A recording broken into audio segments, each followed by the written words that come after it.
two broad phenomena really have called into question the world's economic integration. It's not just trade, after all, it's also finance and investment and technology and other things. The first was the great financial crisis of 2008, 2009, which really, the aftermath lasted a long time. Europe really hadn't even come out of the aftermath of that crisis when the pandemic hit. And then the second big shock is the pandemic. Both of those, in different ways, have called into question some of the globalization of the previous era.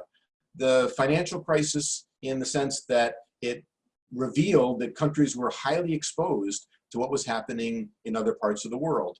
The financial crisis, remember, began in the United States. It began in the mortgage market in the United States, and within a matter of months, the entire world had been dragged down into that global financial crisis. And so I think there was a sense that people wanted to protect themselves from bad things happening in the rest of the world.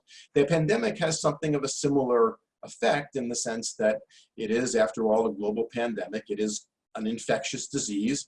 Microbes don't know where the boundaries are, and so it spreads throughout the world very easily.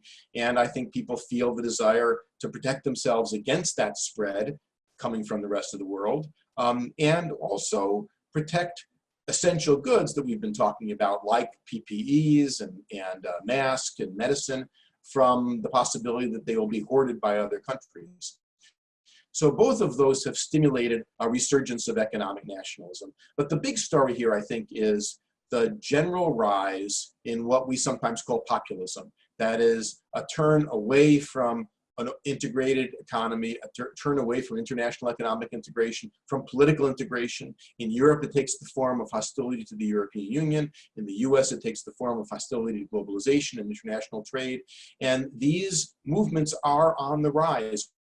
We see it in the growing Euroscepticism in many European countries. We see populist movements around the world gaining ground. And I think that is, to some extent, a result of the experience of the last 10 or 12 years. The financial crisis, with its very, very serious effects on many groups in many countries and regions of many countries around the world, and the pandemic with another series of very serious negative effects on groups and regions around the world. I think a number of things are necessary. The first and the most important is for countries to deal with their social problems. To think of the United States has had, for decades, since the 1970s, social problems in declining regions of the country that have lost these manufacturing jobs and that have been in something of a downward spiral for decades. You can go through the industrial belt of the Midwest and find towns that have been doing poorly for a long time.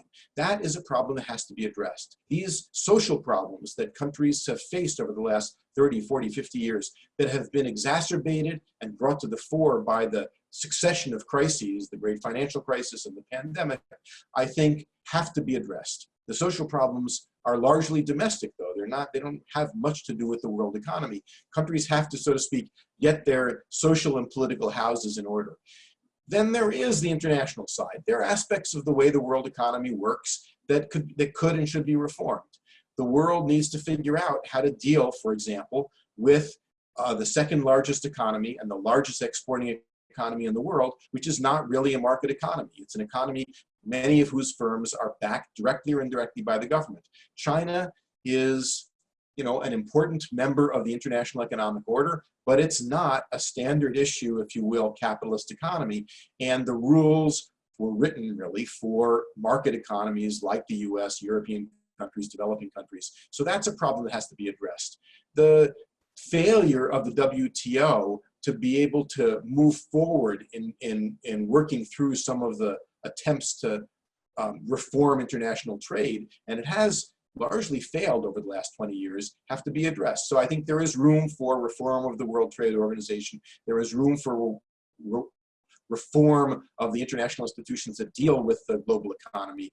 I don't think, in my opinion, that it would be in the interest of our country or the world to discard those organizations, to go back to something like self-sufficiency, to go back to anything like the interwar period. I think that what we want to do is move forward to an international economic order that is fairer to all, open to all, and takes into account the differences among national economies on the one hand, and move forward to national political economies that more effectively address the legitimate concerns of their people.